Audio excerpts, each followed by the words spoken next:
Biodiversity and a healthy society. Have you heard about Lake Napalit in Pangantukan, Bukidnon? Well, it is one of the places that have different life forms around the world that shows varied organisms in different ecosystems. These life forms indicate the biodiversity, which will be introduced in this chapter. After going through this module, you must be able to first, explore the mining issue concerning habitat destruction and its impact on biodiversity, environment, and society. Second, identify the human-caused species loss as one of the major current threats to biodiversity. Third, define and locate the world's biodiversity hotspots. And lastly, determine the interrelatedness of society, environment, and health. What is biodiversity? Biodiversity or biological diversity refers to the variety of life on Earth at structural levels, genetic, species, and ecosystem. It is defined as the measure of the number of the species on the planet or in a specified area. It is a variation of living things making the world a beautiful and exciting place to live. It is a variety of life on Earth at all its level, from genes to ecosystem, and the ecological and evolutionary process that sustain it. There are types of biodiversity. Biodiversity can be genetic biodiversity, a measure of the variety of versions of the same genes within individual species. Species biodiversity, the number of different kinds of organisms within individual communities or ecosystem. And lastly, the ecological biodiversity, the number of niches, trophic levels, and the ecological processes that capture, sustain food webs, and recycle materials within this system. These three types of biodiversity are important in preserving the ecological system and functions. According to the Canadian Museum of Nature 2018, biodiversity can be measured by determining biodiversity index. Biodiversity includes species richness and species evenness. Species richness indicates the total number of the species in the area, while species evenness shows evenly the species are represented in the area. The Biodiversity Management Bureau or DBM of the Department of Environmental and Natural Resources or DENR in 2016 listed the following reasons why biodiversity is important. It provides food for the world. It provides air and water. It provides material for clothing and shelter. It heals since the forest house 80% biodiversity resources with medicinal uses. It gives income to people, and it suits as it provides a venue for nature trips or treks, mountain climbing, bird watching, enjoy the beach, and inspiration for the artists doing their masterpieces. Biodiversity-derived services. The BMB or Biodiversity Management Bureau of the Department of Environment and Natural Resources, which is the DENR. It is enumerated the following biodiversity-derived services to the Filipino people as reflected in the Philippine Biodiversity and Action Plan, bringing resilience to the Filipino communities or durability in our nation. So here are the biodiversity-derived services for us Filipino people. First, water. Water is the resources provide a water supply. Second, food, like cassava, kamote, taro, yam, and etc. These are the root crops promoted by the Philippine Root Crop Research to benefit the root crop sector. Third, pharmaceutical, a medical plants that treat the common illness. Which among these medical plants are Lagundi for cough, Yerba Buena for pain, Sambong for renal stones, and many more. Biomass fuels. The resources of the biomass projects have the potential capacity to generate around 200 megawatts. But biomass could also produce from 2 to 1,000 megawatts of electricity. Fifth, carbon sequestration, and climate regulation. Trees and the other plant resources are significant carbon sinks. It is also one of the methods to reduce global climate change. Sixth, crop pollination. Insect pollination's economic value in the Philippines as assessed by FAO. It is an approach to pollination of crop that uses combination of managed and wild bees combined with farm practices that support pollinators. 7. Cultural, intellectual, and spiritual inspiration. It is the use of natural sites for scientific research and for peace and spiritual enhancement. And biodiversity, on the other hand, is an invaluable source of intangible cultural heritage, intercultural exchange, creativity, and innovation. The mining in Cagayan de Oro City caused various reactions to many people. Many people have shown concern about the impact of mining activities in the province. Mining operations in the province have been claimed to be the reason why the Cagayanons in Cagayan de Oro experienced the worst flooding so far when Typhoon Sendong, internationally named Washi, struck the place on December 17, 2011. As many could not imagine the destruction brought about by the typhoon that took lives and properties, it is important to recall the concept of the balance of nature. Nature has its mechanism of maintaining its balance. However, human destructions like uncontrolled mining affects the natural habitat and its biodiversity. On the other hand, mining has also a considerable impact on the Philippine economy. The Philippines leads in the production of nickel and significantly produce gold and copper. It also produces some oil and gas and exports some iron ore, chromium, zinc, and silver. Although the extractive sector has a relatively small contributions to the Philippine economy, the mining sector has shown the most contributions in this sector by having 0.89% contributions to gross domestic product or GDP and 5.99% to total exports as disclosed in the 2018 Extractive Industries Transparency Initiative or EITI report. Human-caused species loss is a global issue that needs urgent attention before the flora and fauna will be wiped out. The major human-mediated cause of biodiversity loss as cited by the California Academy of Sciences were categorized into the following factors. Local factors, which include land use changes referring to habitat destruction, mangrove destruction, mining, slash and burn, natural habitat conversion for human use, and monoculture.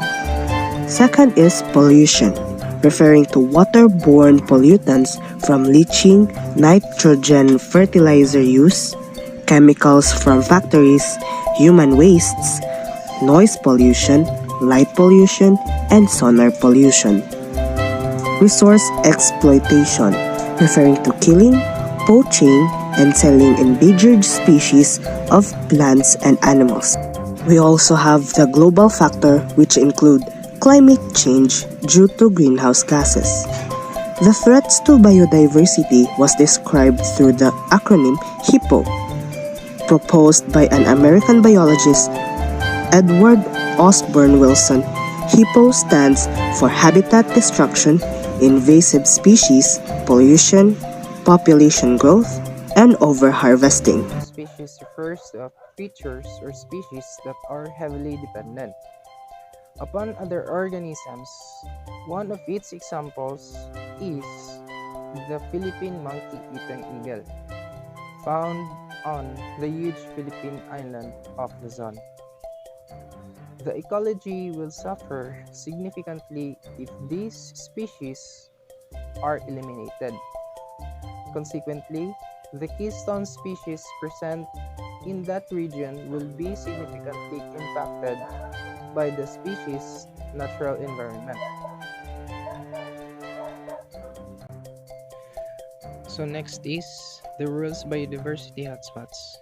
Some of the world's most engaged species are affected by human-induced habitat degradation. Biogeographic areas with high biodiversity termed as biodiversity hotspots. Hotspots for biodiversity are places with a tremendous biological diversity but animals that are endangered.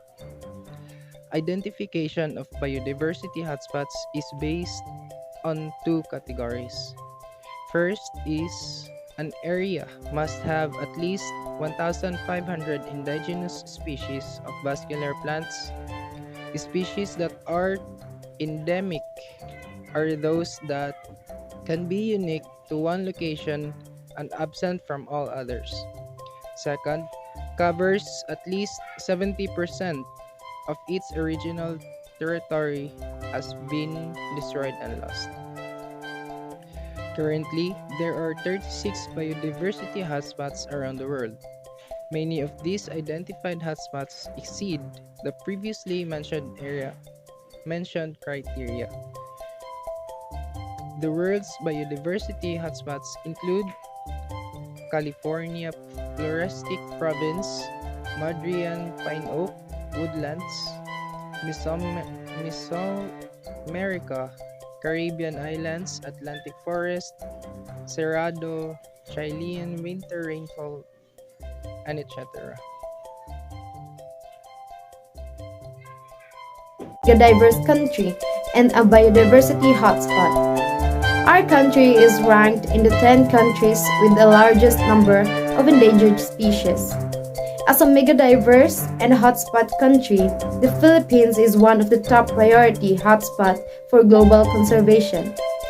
And due to its geographical isolation, diverse habitats, and a high rates of endemism, the reason why Philippines is a top priority. The Philippines is one of the 17 megadiverse countries. It houses 70 to 80% biodiversity. More than 52,777 species were described, half of which are endemic species that cannot be found anywhere else.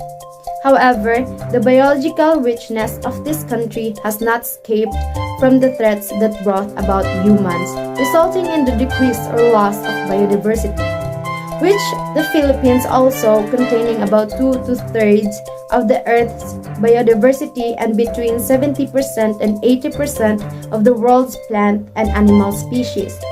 Conservationists fear that the Philippines hotspot might be into extinction crisis if no immediate intervention be taken. This calls for a concerted effort of the people, individuals, groups, and everyone in the community to partake in the responsibility of protecting and conserving our biodiversity.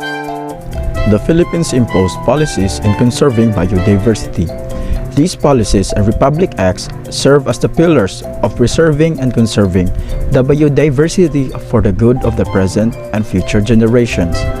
The Philippine Biodiversity Action and Strategy Plan, imposed by BMB-DNR in 2016, helps to conserve biodiversity here in the Philippines.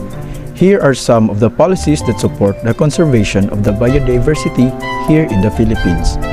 First is the Philippine Constitution, Article 2, Section 16, states that the state shall protect and advance the right of the people to a balanced and healthy ecology in accord with the rhythm and harmony of nature.